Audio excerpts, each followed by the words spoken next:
দরজা খুলতে দেরি হয় স্বামী তার স্ত্রী রেবাকে খুব জোরে চড় মারে। রেবা কিছুই না বলে গালে হাত দিয়ে দাঁড়িয়ে থাকে। সুজন তারপর তাড়াহুড়ো করে সোফায় এসে বসে। আমার জন্য এক কাপ চা বানিয়ে আনো। ঠিক আছে, আমি এখনই নিয়ে আসছি। এই রেবা, রেবা, আমার চা কি আজকে আসবে নাকি আসবে না? তখন রান্নাঘর থেকে রেবা বলে, আসছি।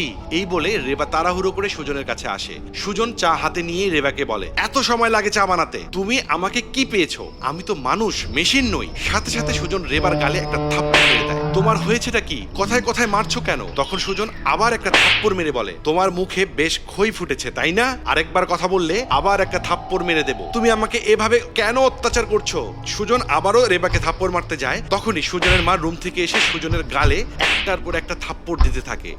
এইদিকে তাকা, কার কাছে থেকে শিখেছিস এগুলো? কার সাথে থেকেছিস? বস্তির মানুষের মতো ব্যবহার করছিস কেন? বউয়ের গায়ে হাত তুলছিস? ও করেছেটা কি? আরে বৌমা বাথরুম কিংবা রান্নাঘরে তো থাকতে পারে, তখন দরজাটা খুলতে একটু দেরি তো হতেই পারে। তাই বলে তুই রুমের ভেতর ঢুকেই বৌমার গালে থাপ্পড় মেরে দিবি? তবুও মেয়েটা তোকে কিছু বলেনি, বরঞ্চ গালে হাত দিয়ে দাঁড়িয়েছিল। আমি সব কিছু দেখেছি। তারপর আবার চা বানিয়ে দাও বলে চিৎকার করা শুরু করে দিয়েছিস। আরে পানিটাকে তো ফুটতে দিতে হবে নাকি? ওই সময়টাও তো দিতে পারছিস না, আবার গায়ে হাত তুললি। এতবার মারলি মেয়েটাকে, তুই যে মারলি ওকে, ও তোর কি হয় বল? কি হয়? সুজন যথেষ্ট নরম গলায় মাথা নিচু করে বলে, বউ। তখন মা আরো একটা থাপ্পড় মেরে বলে, লজ্জা করছে না বউ বলে ডাকতে?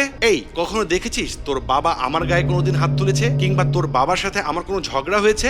না, দেখিনি। তাহলে এগুলো কোথা থেকে শিখেছিস? বল, ঘরে এসে বউ পেটায় কারা জানিস? কাপুরুষেরা। যারা কাপুরুষ তারা ঘরে এসে বউ পেটায়। মাতালেরা যারা আজে বাজে খেয়ে বউ পেটায়। তুই আমার ছেলে হয়ে বউ পেটাচ্ছিস? তোর ভাগ্য অনেক ভালো, অনেক পুণ্যের ফলে এরকম লক্ষ্মী একটা মেয়ে তোর বউ হয়ে এসেছে। আর তুই এই মেয়ের গায়ে হাত তুলিস, আমার সামনে আমার বৌমাকে মারিস। তোকে তো আমার ছেলে বলতেও ঘেন্না করছে। মা, এরকম বলো না মা, আমি আর এরকম কোনোদিনও করব না। আমি আর কখনো ওর গায়ে হাত তুলবো না মা, ওর সাথে বাজে ব্যবহারও করবো না মা, তুমি আমাকে মাফ করে দাও। দোষ করেছিস আমার বৌমার কাছে, বৌমার কাছেই মাপ চা। সুজন তখনই রেবার কাছে গিয়ে বলে, I am sorry Reba, extremely sorry, আমাকে ক্ষমা করে দাও প্লিজ। এই সরি টরি বলে হবে না, ওর পায়ে ধরে মাপ চা। গায়ে হাত তুলে এখন সরি বললেই বুঝি সব উদ্ধার হয়ে যাবে? এ কথা শুনে সুজনও রেবার পা ধরে মাফ চাইতে যায়, কিন্তু রেবা সুজনকে আটকে দিয়ে বলে, আরে কি করছেন আপনি? দেখো, একেই বলে শিক্ষা।